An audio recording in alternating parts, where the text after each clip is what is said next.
This is He Knows the Sport, bringing you that heat and that fire.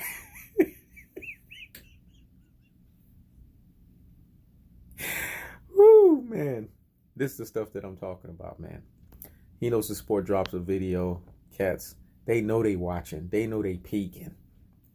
And when they peeking, unfortunately, they want to make videos to counteract what He Knows the Sport is talking about.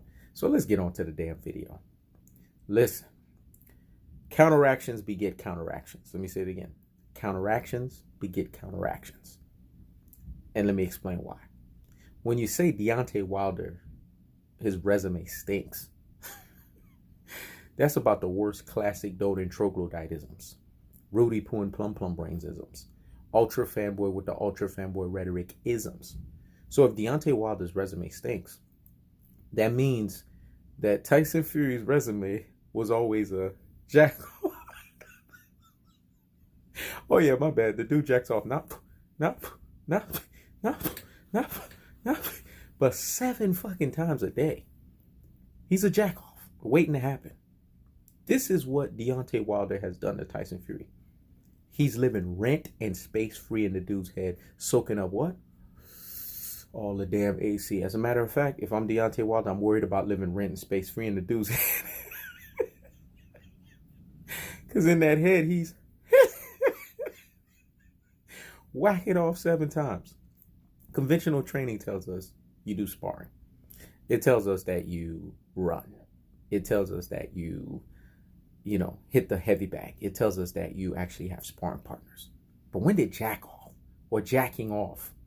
When did self-love, which is this cockamamie nonsense that I don't know who formulated this or who created this whole thing of self-love is the best form of love.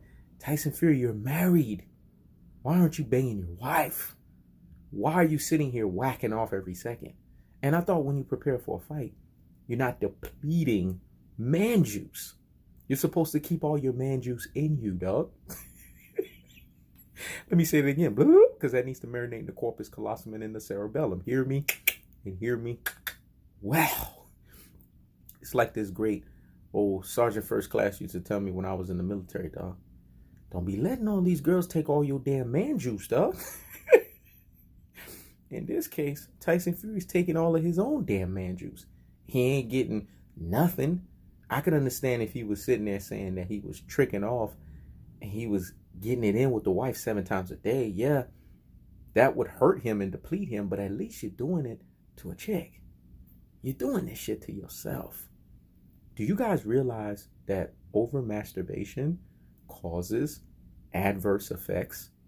And over masturbation, if you really want to be real, is connected with mental issues. See, y'all don't know this stuff. Remember, I work in the mental field, so I can tell you a thing or two. I'm a 3-dimensional thinker, man. Deep thinker out here in these boxing streets. So I could tell you a little something. When you see somebody suffers from over masturbation, who masturbates 7 times a day? I don't even remember being young doing that shit. And when I say young, I'm talking about young, dumb, and full of cum, 18, 19, those types of years. I don't remember even doing it that much. Because when you got them peeking and leaking, and you damn near out there screwing left and right, you ain't got time to be beating your damn, choking your damn chicken and beating your damn meat. If this is what Tyson Fury is preparing to fight against Deontay Wilder, then like Deontay Wilder said, he knows I'm dangerous. Tyson Fury's nervous. What you guys are seeing with this man doing a jack off at a time, it's prevalent that he's suffering from mental issues. I told you guys, he had a recent mental lapse. And in the recent mental lapse, he said, I don't care about Deontay Wilder. I don't care about Paris Fury. Now I understand why you say you don't care about Paris Fury. It had nothing to do with the fact that he was just feeling some type of way. It's because he's pleasuring himself instead of pleasuring his woman.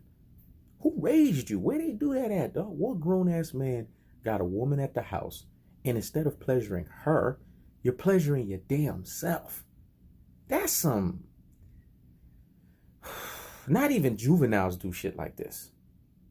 With the way kids nowadays are advanced when it comes to information that's filtered to them. When I say kids, I'm talking about young adults, because I need to preface that very carefully.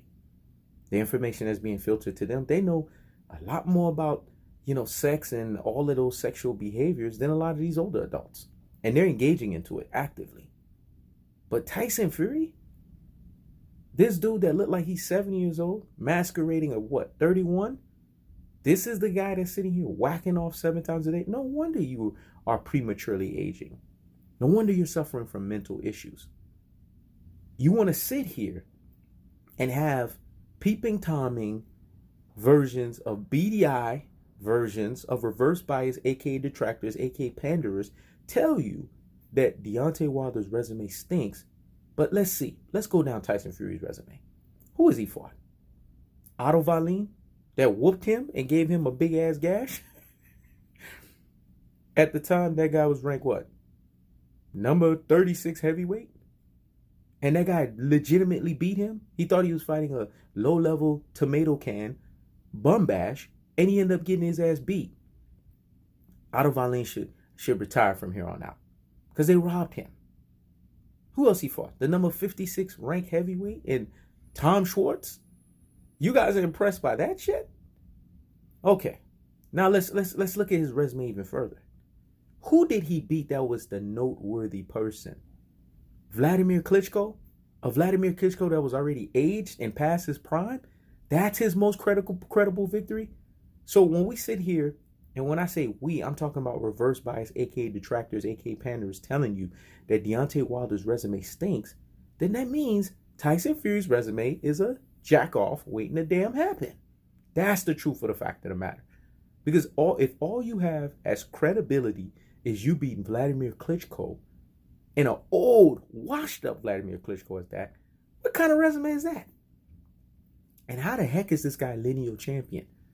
To be a lineal champion, you have to beat the man. You know who the man was? You know who the previous lineal champion was? It was Lennox Lewis. Did Tyson Fury beat this guy? No. So if he didn't beat him, how the hell does he have that title? See, this is the stuff that I'm talking about. They're sitting here propping up these great white hopes that's jacking off left and right, over masturbating, which is prevalent of mental issues. Hence, this is why I call him the mental lapse Gypsy King, or Gypsy King mental lapses waiting to happen. But they want to sit here and tell you that Deontay Wilder's supposed resume stinks. Again, that's ultra fanboy with the ultra fanboy rhetoric. It stands on no ground of validity. It stands on nothing. You know what it stands on? It stands on you need to shut your damn face and higgity fucking hush. When you look at Deontay Wilder, you see a guy that's laser focused. How on one end you going to sit here and say that Deontay Wilder is laser focused, but on the other end you're going to shit on his resume? But when you look at Tyson Fury, a guy that clearly had to go to the WWE, a guy who clearly didn't want no run it back immediately with Deontay Wilder. Just look at the body language. It's telling you everything you need to know. As a matter of fact, look at the guy himself and his training habits. When your training habit is self-love is the best form of love, you've already lost the battle before you stepped into the war. Deontay Wilder is damn near Sun Tzu, aka Art of War in this situation right now. He's 7 steps ahead of the game. All he has to do is step into the ring and demolish Tyson Fury. And that's what he's going to do. So again, when you sit here and say that Deontay Wilder's resume stinks, then you need to say that Tyson Fury's resume is one what? Jack off at a freaking time. This is Hino Sport. Checking out.